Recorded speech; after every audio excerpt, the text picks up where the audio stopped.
Regina, Mater misericordiae, vita dulcedo, estes nostra salve. The Lord be with you. A reading from the Holy Gospel according to Luke.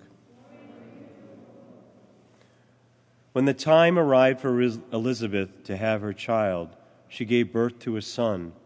Her neighbors and relatives heard that the Lord had shown his great mercy towards her, and they rejoiced with her. When they came on the 8th day to circumcise the child, they were going to call him Zechariah after his father. But his mother said in reply, "No, he will be called John." But they answered her, "There is no one among your relatives who has this name." So they made signs, asking his father what he wished him to be called. He asked for a tablet and wrote, "John is his name." And all were amazed. Immediately his mouth was opened and his tongue freed, and he spoke blessing God. Then fear came upon their neighbors, and all these matters were discussed throughout the hill country of Judea. All who heard these things took them to heart, saying, "What then will this child be? For surely the hand of the Lord was with him." The Gospel of the Lord. On a side note, this gospel passage reveals a great truth that when a man backs up the word of his wife, it's always good. On a more serious side, John the Baptist, even in the womb, becomes a decision maker for us, a deal breaker.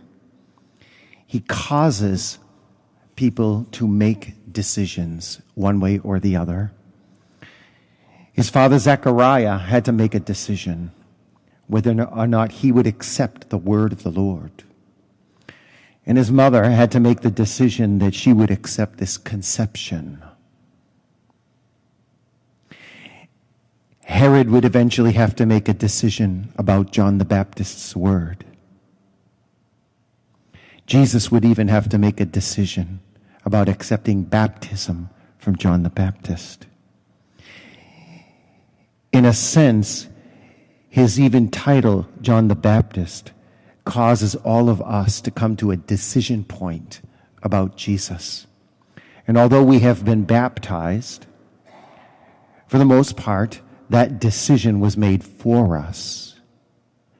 But John the Baptist, as he cries out to the people of his own time to make a decision for the Messiah, that word rings true for each of us, even on a daily basis, to reaffirm and ratify our decision for Jesus Christ.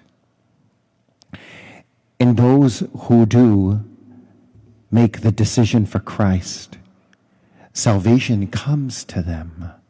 And that's part of the beauty of the promise. The prophet Malachi talks about how God's refining fire is coming. And this is what John the Baptist does. He purifies our motives and intentions by compelling us to make a decision about Jesus and receive the fruit of that decision. Regina Celi, letare